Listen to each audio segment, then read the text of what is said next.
여러분, 복음을 가장 짧게 한마디로 전하라고 한다면 어떻게 전하겠어요? 복음을 짧게, 여러 말로 전하는 것이 아니라 딱 한마디로 전하라고 하면 여러분 어떻게 전하겠습니까? 아마 그렇게 전하시는 분들이 많을 거예요. 예수 믿으면 구원받는다. 예, 그렇게 전하는 것이 가장 짧고 명확하면서도 옳은 전도가 아닐까라는 생각을 합니다. 예전에 최권능이라는 목사님이 계셨어요. 원래 이름은 최봉석이라는 목사님이셨는데요. 이분이 평양거리에서 예수천당 불신지옥 이렇게 외치면서 전도를 하셨습니다. 그때 많은 사람들이 교회 안으로 들어와서 예수님을 믿었고 구원을 얻었습니다.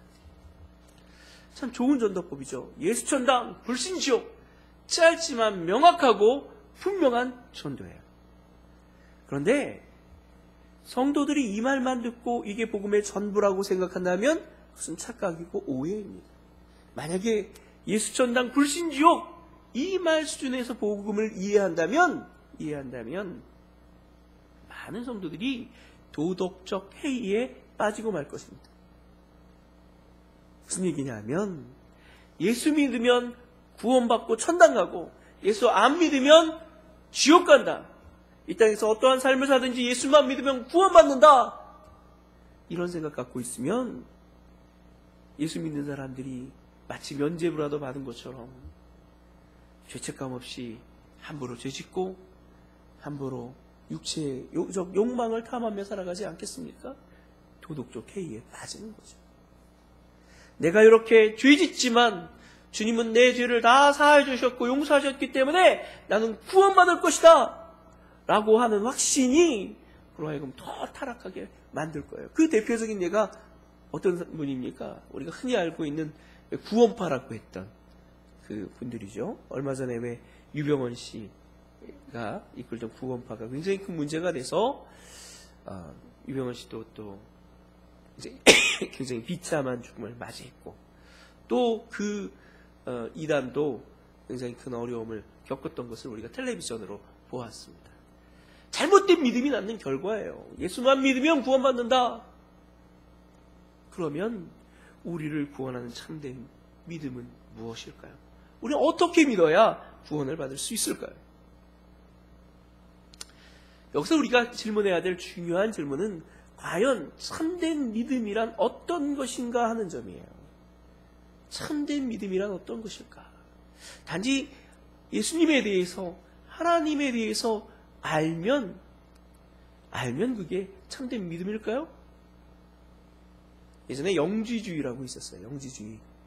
제가 여러 번 설교를 하면서도 설명을 드렸지만 영지주의의 가장 핵심적인 그 진리, 그들의 복음은 뭐냐 하면 영적 진리, 곧 복음은 알면 구원받는다.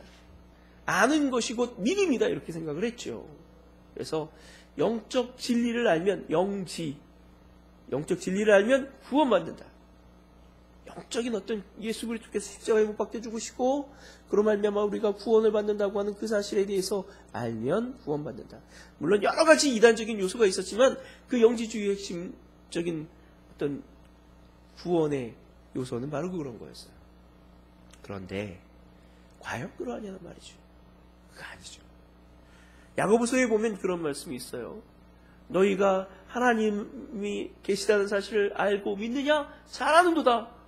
하지만 사탄도 그 사실을 알고 떤다. 그러니까 단지 아는 것만이 믿음은 아니라는 말씀이에요. 그러면 어떤 게 믿음일까요? 예수 그리스도의 복음을 듣고 그것을 마음으로 인정하고 고개를 끄덕거리고 그것에 대해서 동감하면 그게 믿음일까요? 그것도 믿음이죠. 믿음이지만 충분한 믿음이 아닌 거예요. 알고 동감한다고 해서 믿음의 전부가 아니란 말이죠. 그것을 우리가 충분히 구원받을 수 없다는 것이죠. 거기에 대해서 마태복음 7장 21절에서는 이렇게 말씀하십니다. 예수님이 당신 이런 말씀을 하셨어요. 나더러 주여 주여 하는 자마다 천국에 들어갈 것이 아니요 다만 하늘에 계신 내 아버지의 뜻대로 행하는 자라야 들어가리라. 단지 예수님을 주여 주여 하는 사람입니다. 예수님이 하나님의 아들이시고 우리의 구원자라는 사실을 알고 그것을 인정하고 주여 주여 고백하는 자들 그렇게 하는 자들이 구원받는 것이 아니라 결국은 주님의 뜻대로 행하는 자들이라야 구원을 얻는다는 것입니다. 그렇습니다. 믿음이란 단지 듣고 알고 인정하는 것, 그것을 가리키는 게 아니에요. 하나님의 자녀와 백성으로서 하나님의 뜻을 알고 믿으며 그 뜻대로 살아가는 것입니다. 우리가 정말 추구해야 될 믿음, 우리가 간절히 소망하고 바라야 할 그 믿음이란 단지 하나님을 알고 인정하는 믿음이 아니라 그 뜻대로 살아가는 믿음인 줄로 믿습니다. 믿으면 행해야죠. 행함이 없는 믿음은 죽은 믿음인 거예요. 진정한 믿음은 결국 우리의 생각과 마음을 변화시키고 그 변화된 마음과 생각은 우리의 삶을 바꾸어 놓아야 하는 것입니다. 그래야 그게 진정한 믿음인 거죠.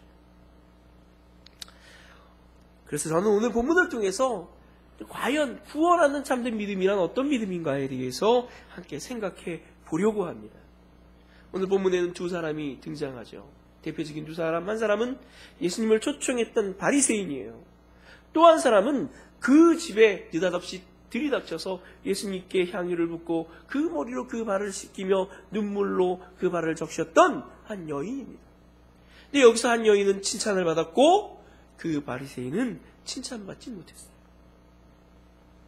왜일까요? 왜 이 여인은 칭찬받았고 그 바리새인은 칭찬받지 못했던 것일까요? 결국은 믿음의 문제인 줄로 믿습니다.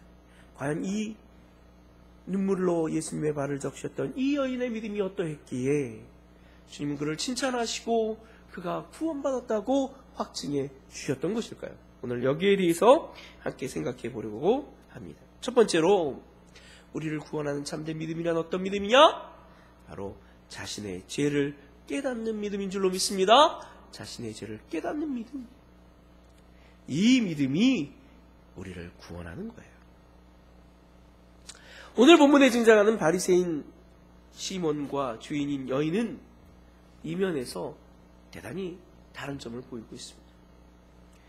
이 두 사람 모두는 예수님을 영접하고 예수님을 정말 대접했지만 그 중에서 칭찬받은 사람은 한 사람이었어요.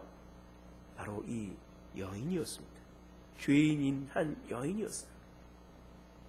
왜냐하면 이 죄인인 한 여인은 자신이 죄인이라는 사실을 알았고 예수 그리스도께서 자신의 죄의 문제를 해결해 주실 줄을 믿었기 때문입니다. 그래서 그녀는 그 감사와 감격으로 주님의 발 앞에 나와 그 발에 눈물을 흘리며 눈물로 그 발을 적셨고 주님의 발에 입 맞추며 그 발 위에 값비싼 향유를 볼 수가 있었던 거예요. 여기서 핵심 포인트는 이 죄인인 여인은 자신이 죄인이라는 사실을 알았던 거예요. 누가 더 죄가 많느냐 이렇게 물어보면 누가 더 죄가 많아요? 그 여인이 더 죄가 많죠. 근데 문제는 하나님이 보시는 것은 누가 더 죄가 많느냐 혹은 누가 더 죄가 적으냐가 아니라 그 사람이 과연 자신의 죄를 깨닫고 인정하느냐 하는 점이에요. 깨닫고 인정하고 회개할 때 구원의 기회가 있는 줄로 믿습니다. 죄가 비교적 적을지라도 자신이 죄인이라는 사실을 깨닫지 못하고 인정하지 않고 회개하지 않는다면 그 사람에게는 구원의 기회가 없는 거예요. 이 여인은 모든 사람이 아는 죄인이었어요. 성경에서도 그 여인에 대해서 죄인인 한 여인이라고 칭할 만큼, 죄를 지은 한 여인이라고 칭할 만큼 그 여자는 명백한 죄인이었어요. 어떤 죄인인지는 구체적으로 여기 나와 있지 않습니다. 그러나 명확한 사실은 그 사람은, 그 여인은 죄인이었던 것이죠. 모든 사람이 그 여인이 죄인인 줄을 알았고, 따라서 그 여인조차도 자신이 죄인이라는 사실을 인정할 수밖에 없었습니다. 그 죄의 문제가 그에게 있어서는 가장 특별하고 가장 큰 문제였어요. 죄에서 벗어나는 것이 그에게 있어서 가장 큰 소망일 수밖에 없었습니다. 그러나 이 바리새인은 어떻습니까? 바리새인은 늘 칭찬받는 사람이에요. 선한 사람이다, 착한 사람이다, 하나님의 율법을 잘 지킨다, 심지어 예수님까지 초청해서 대접할 만큼 진리에 대해서도 관심이 있는 사람이에요. 그러나 그는 자신이 심각한 죄인이라는 사실을 인정하지 않았어요. 생각하지 않았어요. 그래서 주님을 대접하는 것이 자신이 대단히 큰 선을 행하는 것이고 공로를 행하는 것이지 특별히 주님께 감사해야 할 일이라는 생각을 못했던 것 같아요. 그래서 그 주님 앞에 감사를 표하지 않습니다. 그 은혜에 감격하지도 감사하지도 않습니다. 그냥 일상적으로 그를 맞이해서 대접했습니다. 뭔가를 베푸는 것처럼 그렇게 대접했습니다. 왜? 그 사람은 자신이 죄인인 줄을 몰랐기 때문에. 그러나 이 여인은 자신이 죄인인 줄을 알았고 그 죄의 문제를 주 예수 그리스도께서 해결해 주신다는 사실을 알고 믿었습니다.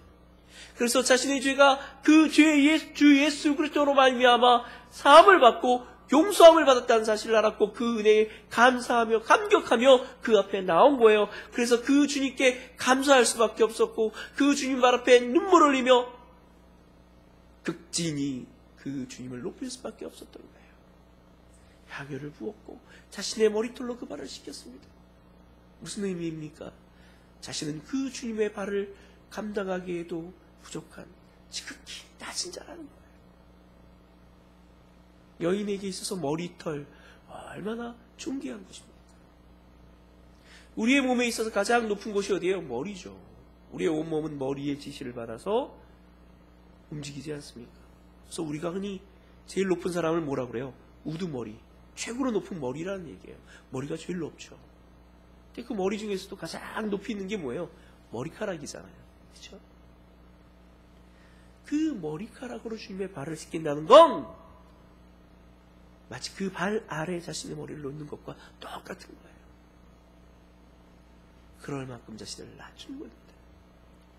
그럴 만큼 명백하게 자기가 주인이라는 사실을 알았고 인정했고 그 주님만이 자신을 구할 수 있다는 사실을 고백하고 있는 거예요. 그리고 그 주님이 나의 죄를 용서할 수 있다는 사실을 확신하고 믿었던 거예요. 이렇게 자신의 죄를 인정하고 그 죄를 고백할 때 죄사함을 얻게 될 줄로 믿습니다. 그것이 바로 믿음의 시작입니다. 오늘날 수많은 사람들이 죄를 짓고 살면서도 죄인이라는 사실을 인정하지 않습니다. 자신이 죄인이라고 인정하지 않아요. 고백하지 않아요. 그래서 구원받을 수 없는 거예요. 세상에 나가서 우리가 전도하면서 당신은 죄인입니다 이렇게 외쳐보십시오. 그래 내가 죄인이지 이렇게 심각하게 받아들이는 사람은요 우리가 전하는 복음을 들으려고 귀를 쫑긋 세웁니다. 그러나 대부분의 사람들은 어때요? 당신 죄인입니다 그러면 뭐야? 내가 왜 죄인이야? 그러면서 화를 내죠. 당신은 죄인이다 이렇게 말하면 뭐야? 너나 잘 살아 내가 왜 죄인이야? 이렇게 화를 내죠. 자신이 죄인이라고 생각하지 않아요. 자기는 그래도 다른 사람보다 낫다라고 생각해요. 심지어 극악무도한 죄인들까지도 자신이 죄인이라는 사실을 인정하려고 들지 않아요. 자신은 억울하다고 말해요. 자신은 시대의 피해자라고 생각해요. 자신은 어렸을 때부터 좋은 환경에서 자라지 못했기 때문에 사랑받지 못하고 동정받지 못하고 이해받지 못했기 때문에 자신이 이런 상황에 놓이게 되었다라고 그렇게 얘기하면서 자신이 죄인이라는 사실을 인정하려고 하지 않습니다. 이게 바로 그 사람들의 문제죠. 그러니까 어때요? 죄를 뉘우치지도 회개하지도 그리고 하나님 앞에 나오지도 용서받을 수도 없는 거예요. 여전히 죄악 가운데 있는 것이죠. 결국 우리의 참된 믿음의 시작은 우리가 죄인이라는 사실을 알고 인정하고 주님 앞에 고백하는 거예요. 그 죄를 가지고 주님 앞에 나올 때 우리에게 구원의 길이 열리는 줄로 믿으시길 바랍니다. 죄에 대한 경각심, 죄에 대한 의식이 없다면 우리는 결코 구원받을 수가 없는 것입니다. 오늘날 많은 그리스도인들이 죄를 아주 가볍게 여깁니다. 죄에 대해서 용서받았기 때문에 자기가 죄인이 아니라고 생각하는 것 좋습니다. 우리가 죄를 용서받았지요. 우리가 과거에 지은 죄나 현재에 지은 죄나 미래에 지은 모든 죄까지 다 하나님 앞에 용서받은 줄로 믿습니다. 그래서 우리가 마음껏 죄를 지을 수 있는 특권을 부여받은 건 아니에요. 오히려 하나님께서 우리에게 주신 것은 그 죄를 이길 수 있는 능력이고, 그 죄와 싸워 이기고 거룩한 삶을 살아갈 수 있는 권세인 줄로 믿습니다. 하나님은 우리를 죄악된 삶을 살아가라고 부르신 게 아니에요. 주 예수 그리스도께서 죄악 때문에 십자가에 못 박혀 죽으셨다는 사실을 우리가 알고 믿고 인정한다면 어떻게 그 주님을 십자가에 못 박았던 그 죄를 우리가 똑같이 범할 수가 있겠습니까? 우리가 진정으로 주 예수 그리스도께서 십자가에 못 박혀 죽으심으로 우리의 죄가 대속받고 구원받은 자라는 사실을 인정한다면 우리는 결코 죄에 빠지지 않을 것입니다. 오히려 항상 죄를 멀리하고 미워하며 그 죄에 빠지지 않으려고 몸부림치게 될 줄로 믿습니다. 우리가 여전히 죄를 짓고 죄악 가운데 산다는 것은 주님이 얼마나 죄를 미워하시고 그 죄가 우리에게 얼마나 큰 고난과 부끄러움을 주는 것인지에 대해서 간과하고 있기 때문입니다. 가볍게 여기고 있기 때문입니다. 여러분, 그리스도인들은 죄를 멀리하는 자가 되어야 돼요. 진정한 믿음은 죄를 깨닫고 고백하고 용서받을 뿐만 아니라 그 죄를 미워하고 다시는 죄를 짓지 않는 사람이 되어야 될 줄로 믿습니다. 요한복음에 보면 가늠하다 현장에서 끌려온 한 여인의 이야기가 나옵니다. 바리새인들은 이 여인을 통해서 예수님을 올무에 걸리게 하려고 했어요. 말의 올무에 걸리려고 하려고 했어요. 예수님은 사랑이 많으신 분이시니까 이 여인을 분명히 용서해야 된다고 말씀하시겠지? 그러면 그것은 가늠한 여인을 돌로 쳐 죽이라고 하는 율법을 범하는 것이 되니까 주님이 어떤 말씀을 하시든지 그것은 주님을 올가매는, 주님을 말의 올무에 걸리게 하는 것이 될 거라고 생각하고 여인을 예수님 앞으로 끌고 옵니다. 그리고 그 여인을 주님 앞에 보이면서 이렇게 말합니다. 이 여인이 가늠하는 현장에서 잡혔습니다. 가늠하다가 그 현장에서 붙들렸습니다. 자, 이 여인을 어떻게 할까요? 돌로 쳐 죽일까요? 그러면 주님이 말씀하시는 그 사랑은 어떻게 되는 겁니까? 뭐 그런 말은 안 나와 있어요. 그런 의미로 묻는 거죠. 그럼 돌로 쳐 죽이면 할까요? 그럼 모세의 율법을 지키지 않아도 된다고 가르치시는 겁니까? 라고 묻고 있는 거예요. 그때 예수님이 말씀하십니다. 그러면 이 여인을 돌로 치어라. 그런데 너희 중에서 죄 없는 사람이 먼저 이 여인을 쳐라. 근데 그 중에서 자신을 돌아보니까 죄 없는 사람이 아무도 없는 거예요. 단 한 사람도 죄 없는 사람이 없는 거예요. 모두들 손에 잡았던 돌을 다 땅에 떨구고 한 사람 한 사람 집으로 돌아갔는데 모두가 돌아가고 말았습니다. 이 여인만 혼자 남았어요. 이 여인은 예수 그리스도의 은혜로 말미암아 죽을 고비를 넘긴 것이죠. 이 여인에게 주님이 말씀하십니다. 나도 너를 정죄하지 아니하노니 너는 가서 다시는 죄를 범하지 말라. 무슨 말이에요? 주님이 그를 용서하셨다는 거예요. 그의 죄를 사해 주셨다는 거예요. 그래서 그를 정죄하지 않으신다는 거예요. 그의 죄를 묻지 않으신다는 거예요. 그러니 이제부터 어떻게 하라고요? 다시는 죄를 범치 말라. 여러분, 이 여인이 돌아가서 죄를 다시 범했을까요? 아니에요. 죄를 범할 수 없었을 거예요. 그 무서운 죄에서 자신이 건짐을 받고 구원을 받았는데, 주 예수의 은혜로 자신이 건지심을 받았는데 어떻게 그 주님 앞에서 또다시 이전에 그 악한 죄를 지을 수가 있겠습니까? 그러면 그 여인은 도저히 가망이 없는 여인인 거죠. 저와 여러분은 어떻겠습니까? 저와 여러분도 이 여인처럼 구원받은 죄인이라는 사실을 기억하시길 바랍니다. 저도 여러분도 죄인이었어요. 죽을 수밖에 없는 죄인입니다. 영원한 지옥에 던져질 수밖에 없는 죄인이었습니다. 다른 건 모르지만 주님을 알지 못하고 주님을 섬기지 못하고 주의 뜻대로 살아가지 못했다는 것 자체가 죄인 거예요. 네, 그렇게 용서받은 우리가 또다시 죄악으로 돌아가겠습니까? 마치 개가 그 토한 것을 다시 집어먹는 것처럼 우리도 또 벗어버린 그 죄의 올무를 다시 뒤집어 쓰시겠습니까? 그래서는 안 될 줄로 믿습니다. 죄에서 벗어났다면 이제 죄를 멀리하고 죄에서 떠나 거룩하고 온전한 삶을 살아가야 될 줄로 믿습니다. 항상 그와 같은 삶을 사는 저와 여러분 되시기를 주님의 이름으로 간절히 축원합니다. 믿음이란 바로 이 죄를, 자신의 죄를 깨닫고 인정하고 회개하고 뉘우치고 그 죄에서 돌이켜 거룩한 삶을 시작하는 것. 그게 참된 믿음인 줄로 믿습니다. 두 번째로 참된 믿음이란 주님을 진정으로 사랑하게 되는 것입니다. 그냥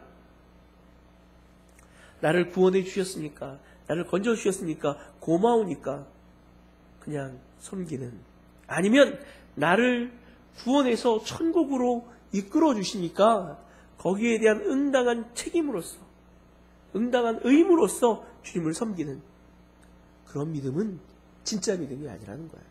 그런 믿음은 어때요? 부족한 믿음이에요. 온전한 믿음이 아닌 거예요. 물론 저는 그것도 믿음인 줄로 믿습니다. 그러나 온전한 믿음이 아닙니다. 온전한 믿음은 마음속 깊은 곳에서 주님을 인정하고 인정할 뿐만 아니라 사랑하게 되는 것인 줄로 믿습니다. 주님을 진심으로 사랑하게 되는 것, 그것이 진짜 믿음인 줄로 믿습니다. 주님을 사랑하게 되는 거예요. 우리가 주님 앞에 죄를 용서받고 구원받았다는 사실을 우리가 깨닫는 순간 우리는 우리를 위하여 십자가에 못 박혀 죽으신 예수 그리스도의 사랑을 느끼게 됩니다. 그 사랑이 얼마나 큰 것인지, 그 사랑이 얼마나 놀랍고 감격적인 것인지를 느끼게 되고요. 그것 때문에 눈물을 흘리며 하나님을 사랑할 수밖에, 나를 위해 십자가에 못 박혀 죽으신 그 주님을 사랑할 수밖에 없게 되는 거예요. 제가 예전에 어떤 지금 우리 교회 집사님이시죠. 집사님이 처음 교회 나오셨을 때 그냥 만없이 교회 오면 눈물이 나요. 왜 눈물이 났을까요? 바로 그 주님의 사랑을 성령께서 깨닫게 하셨기 때문인 줄로 믿습니다. 그 성령께서 우리로 하여금 주의 사랑을 깨닫고 그 주님을 사랑하게 만들어 주셨기 때문인 줄로 믿습니다. 주님을 사랑하는 자, 그들이 곧 구원받은 자요 온전히 하나님을 믿는 자들임을 믿습니다. 여러분, 로마서 8장에서 사도 바울은 이렇게 말하죠.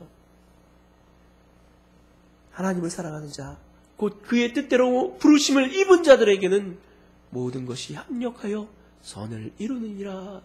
이 말씀 여러분 다 아시죠? 근데 여기서 전제가 뭐예요? 하나님을 사랑하는 자, 그 사람들이 누구냐? 곧 그의 뜻대로 부르심을 받은 자들이에요. 하나님의 뜻대로 부르심을 받은 자들은 결국 하나님을 사랑하게 되는 줄로 믿습니다. 하나님을 사랑하게 되는 거예요. 진정으로 하나님을 사랑하게 되는 거예요. 그래서 우리가 시키지 않아도 예배드리게 되고, 시키지 않아도 헌금하게 되고, 시키지 않아도 봉사하게 되고, 시키지 않아도 주님을 열심히 섬기게 되는 거예요. 그 안에 기쁨을 누리고, 그 안에 행복을 누리고, 그 안에서 감격하며 주님께 영광 돌릴 수 있게 되는 줄로 믿습니다. 그 사랑이 우리의 마음을 주관하시고 이끌어 주실 때 우리의 신앙생활은 늘 행복하고 기쁘게 되는 줄로 믿습니다. 우리가 신앙생활하는 게 점점 어려워지고 힘들어지는 이유가 뭘까요? 주님을 향한 사랑이 점점 약해지기 때문에 그래요. 주님이 우리를 구원하셔서 우리를 사랑하게 만들어주셨는데 우리가 점점 주님을 잊어버리고 세상 일에 바쁘고 분주하고 하나님 아닌 다른 것들을 더 사랑하게 되고 주님보다 세상을 더 사랑하게 되니까 주님 섬기는 게 점점 힘들어지는 거예요. 그 얘기는 곧 우리의 믿음이 점점 약해지고 있다는 말씀인 거죠. 여러분, 주님을 진심으로 사랑하게 되는 저와 여러분 되시길 바랍니다. 그래서 사도 바울은, 예수 그리스도께서는 요한계시록에서 첫사랑을 회복하라고 말씀하고 있는 거예요. 우리가 주님을 처음 만났던 그 첫사랑, 첫 감격을 회복할 때 우리는 진정한 믿음의 소유자가 되고 구원받는 믿음의 소유자가 되는 줄로 믿습니다. 여러분, 다윗은 이렇게 주님 앞에 고백합니다. 나의 힘이신 여호와여, 내가 주를 사랑하나이다. 또 사도 바울은 갈라디아서에서 이렇게 고백합니다. 내가 그리스도와 함께 십자가에 못 박혔나니 그런즉 이제는 내가 사는 것이 아니요 오직 내 안에 그리스도께서 사시는 것이라. 이제 내가 육체 가운데 사는 것은 나를 사랑하사 나를 위하여 자기 자신을 버리신 하나님의 아들을 믿는 믿음 안에서 사는 것이니라. 내가 사는 것이 아니라 주님이 사는 것이다. 이것이야말로 정말로 사도 바울의 진실한 사랑의 고백인 줄로 믿습니다. 또 사도행전 20장 14절에서는 이렇게 고백합니다. 나의 달려갈 길과 주 예수께 받은 사명 곧 하나님의 은혜의 복음을 증거하는 일을 마치려 하면은 나의 생명을 조금도 귀한 것으로 여기지 아니하노라. 철저하게 헌신되고 철저하게 충성된 모습입니다. 어떻게 그럴 수 있습니까? 그가 주님을 진정으로 사랑했기 때문인 줄로 믿습니다. 고린도전서 16장 22절에서 사도 바울은 이렇게 말합니다. 만일 누구든지 주를 사랑하지 아니하면 저주를 받을지어다. 우리 주여 어서 오시옵소서. 할렐루야. 주를 사랑하지 아니하면 저주를 받을지어다. 그러므로 우리는 주를 사랑해야 합니다. 주를 사랑하는 자가 주님을 진정으로 믿는 자요, 주를 사랑하는 자가 하나님의 택감받고 구원받은 자요, 주를 사랑하는 자가 영원한 생명을 소유한 자인 줄로 믿습니다. 그러므로 주님을 진심으로 사랑하는 저와 여러분 되시길 바랍니다. 우리가 주님 앞에 가장 큰 선물이 있다면, 그 큰 보물이 있다면 그건 주님을 사랑하는 마음일 거예요. 그 주님을 사랑하는 마음이 있을 때 주님은 언제나 우리와 함께 하시고 우리에게 넘치는 은혜와 복을 주실 것입니다. 근데 그 사랑이 없다면 우리는 참으로 불행하고 참으로 안타까운 인생을 살아가고 있는 거예요. 그러므로 내 마음에 주님을 향한 간절한 사랑이 없다면 이제 간절히 주님 앞에 기도하는 저와 여러분 되시길 바랍니다. 하나님, 내게 주를 향한 사랑을 주옵소서. 내가 진심으로 주님을 사랑하게 하시고 그 사랑으로 말미암아 날마다 기뻐하며 행복하며 주님을 섬길 수 있게 해달라. 주님을 섬기는 것이 나의 큰 자랑이 되고 기쁨이 되고 영광이 될 수 있게 해달라고. 이제 오늘 다 같이 간절한 마음으로 주님 앞에 고백할 수 있는 그런 저와 여러분이 되시길 바랍니다. 우리가 진정으로 사랑하는 주님을 사랑할 때 주님이 우리 안에 함께 하시고 우리를 통하여 영광 받으시는 줄로 믿습니다. 여러분, 믿음은 결코 그저 머릿속으로 알고 마음으로 인정하는 게 아니에요.